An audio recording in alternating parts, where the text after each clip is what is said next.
நம்ம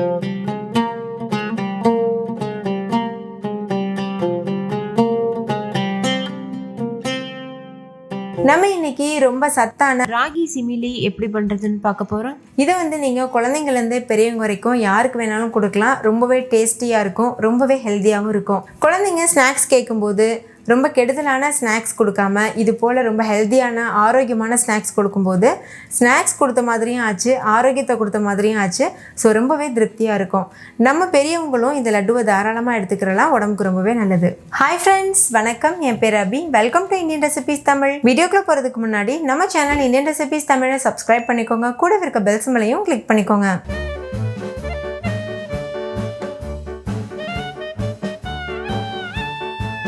ஃபஸ்ட்டு இந்த ரெசிபி பண்ணுறதுக்கு ஒரு கடாயை சூடுபடுத்திக்கோங்க. அதில் 1 கப் அளவுக்கு வேர்க்கடலை சேர்த்துக்கோங்க. இது பச்சையான வேர்க்கடலை, நீங்கள் வறுத்த வேர்க்கடலை கூட யூஸ் பண்ணிக்கலாம். வறுத்த வேர்க்கடலை யூஸ் பண்ணுறதா இருந்தால் அப்படியே நீங்கள் தோல் நீக்கிட்டு எடுத்துக்கலாம், வறுக்கணும்னு அவசியம் இல்லை.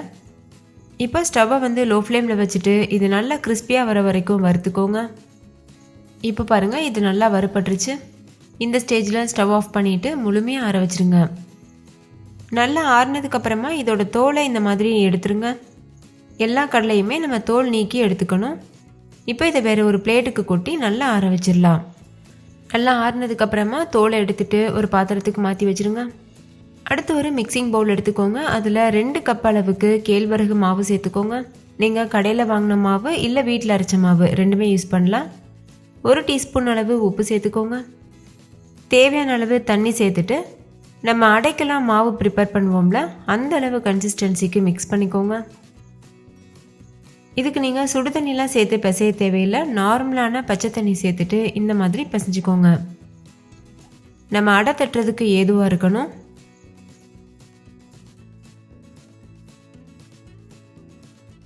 இப்போ இதோட கன்சிஸ்டன்சி பாருங்கள் எந்த அளவுக்கு இருக்குன்னு. இது பெர்ஃபெக்டான கன்சிஸ்டன்சி. இப்போ நம்ம ஒரு டவா சூடுபடுத்திட்டு இந்த மாதிரி உருண்டையாக உருட்டிட்டு கொஞ்சம் கொஞ்சம் மாவாக எடுத்து நம்ம அடை தட்டிடலாம். நான் செஞ்சுருக்க மாவோட அளவுக்கு 4-5 அடைக்கிட்ட வரும். இந்த மாதிரி தோசை டவா நல்லா சூடானதுக்கப்புறமா டைரெக்டாக இது போல் அடை தட்டிக்கோங்க. ஒருவேளை உங்களுக்கு டைரெக்டாக தட்டுறதுக்கு பயமாக இருந்ததுன்னா வாழை இலையில் தட்டிட்டு அதுக்கப்புறம் நம்ம போலிலாம் செஞ்சு போடுவோம்ல, அந்த மாதிரி கூட நீங்கள் போட்டு எடுத்துக்கலாம். எந்தளவு முடியுமோ அந்தளவுக்கு மெல்லிசாக தட்டிக்கோங்க. இப்போ இதில் கொஞ்சமாக எண்ணெய் விட்டுட்டு 2 பக்கம் திருப்பி விட்டு லோ ஃப்ளேம்லேயே வச்சு வேக வச்சு எடுத்துக்கலாம். நான் தேங்காய் எண்ணெய் யூஸ் பண்ணியிருக்கேன். உங்களுக்கு தேங்காய் எண்ணெய் ஃப்ளேவர் பிடிக்காதுன்னா நீங்கள் நார்மலான எண்ணெய் இல்லைன்னா நெய் கூட யூஸ் பண்ணிக்கலாம். இப்போ 2வது பக்கம் திருப்பி போட்டு வேக வச்சுக்கலாம். கேழ்வரகு மாவு நல்லா வேகணும், அப்போ தான் ரொம்ப நல்லது. சாப்பிடும்போது நம்மளுக்கு வயிற்று உபாதைகள் எதுவும் வராது. அதனால் இந்த மாதிரி 2 பக்கம் திருப்பி போட்டு பொறுமையாக வேக வச்சுக்கோங்க. இப்போ பாருங்கள், இதோட கலர் நல்லாவே சேஞ்ச் ஆயிடுச்சு, முழுமையாக வெந்துருச்சு. இப்போ இதை நம்ம வெளியில் எடுத்துடலாம். இதே போல் மீதற்கு எல்லா மாவுலையும் சின்ன சின்ன உருண்டையாக உருட்டிட்டு அடை தட்டி 2 பக்கம் திருப்பி போட்டு வேக வச்சு வெளியில் எடுத்துடலாம். இந்த அடை முழுமையாக ஆறணும், கொஞ்சம் கூட சூடு இருக்கக்கூடாது. நல்லா ஆறுனதுக்கப்புறமா இந்த மாதிரி சின்ன சின்ன பீசஸாக பிரித்து எடுத்துக்கோங்க. அப்போ நம்ம மிக்ஸி ஜாரில் போட்டு அரைக்கும் போது ஈஸியாக இருக்கும். ஓகே, இப்போ பாருங்கள், எல்லா அடையுமே சின்ன சின்ன பீசஸாக எடுத்தாச்சு. இது ஒரு உரமாக இருக்கட்டும்.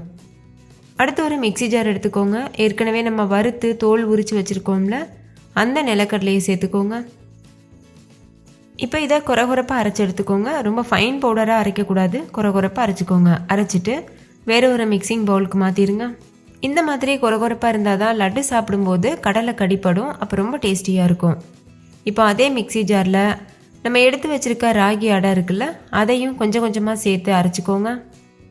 பெரிய ஜார் எடுத்திங்கன்னா ஒரே டைமில் அரைப்பட்டுரும். நான் சின்ன மிக்ஸி ஜார் எடுத்துருக்கிறதுனால 2 டைம் அரைச்சி சேர்த்துக்கிறேன். இந்த அளவுக்கு பொடியாக அரைச்சி சேர்த்தா போதும். இப்போ எல்லா அடையும் நம்ம அரைச்சி சேர்த்தாச்சு. இப்போ அதே மிக்ஸி ஜாரில் 1.5 கப் அளவுக்கு வெல்லம் எடுத்துக்கோங்க. துருவின வெல்லம் எடுத்துக்கோங்க. அதையும் ஃபைன் பேஸ்ட்டாக அரைச்சி எடுத்துக்கோங்க. பாருங்கள், இந்த மாதிரி அரைச்சிக்கணும். அரைச்ச வெல்லத்தை நம்ம எடுத்து வச்சுருக்க ராகியோடையே சேர்த்துருங்க. அடுத்து இது கூட ஒரு 1/4 கப் அளவுக்கு வெள்ளை எள் சேர்த்துக்கோங்க. நீங்கள் கருப்பு எள் கூட யூஸ் பண்ணிக்கலாம். 1 டீஸ்பூன் அளவு ஏலக்காய் தூள் சேர்த்துக்கோங்க. சேர்த்துட்டு நல்லா இதை மிக்ஸ் பண்ணிக்கோங்க. அந்த வெள்ளத்தில் இருக்க தண்ணியே போதுமானது. இது கூட நம்ம எக்ஸ்ட்ரா நெய் இதெல்லாம் சேர்க்கணுன்னு அவசியம் இல்லை. வெல்லம் வந்து ராகியோட எல்லா பகுதியிலையும் படுறது அளவுக்கு நல்லா இது போல் மிக்ஸ் பண்ணிக்கோங்க. நல்லா அழுத்தம் கொடுத்து இது போல் பிசைஞ்சு எடுத்துக்கணும்.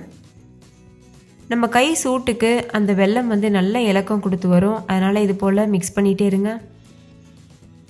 இப்போ பாருங்கள், நல்லா மிக்ஸ் பண்ணியாச்சு. இந்த அளவுக்கு லட்டு பிடிக்கிற கன்சிஸ்டன்சி வந்ததுக்கப்புறமா சின்ன சின்ன உருண்டைகளாக எடுத்து இது போல் உருண்டையாக உருட்டிட்டு எடுத்து வச்சுக்கோங்க.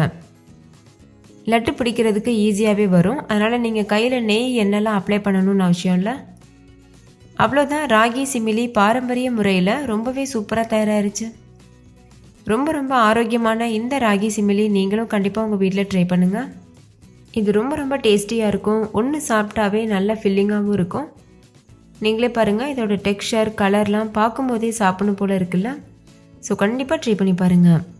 ஓகே ஃப்ரெண்ட்ஸ், இந்த லட்டு உங்களுக்கு ரொம்ப பிடிச்சிருந்துச்சுல, பிடிச்சிருந்தா லைக் பண்ணுங்கள், உங்கள் ஃப்ரெண்ட்ஸ் கூடவும் ஷேர் பண்ணுங்கள். நீங்களும் வீட்டில் செஞ்சு பார்த்துட்டு டேஸ்ட் எப்படி இருந்ததுன்னு கமெண்ட்டில் சொல்லுங்கள். தேங்க்யூ, பாய்.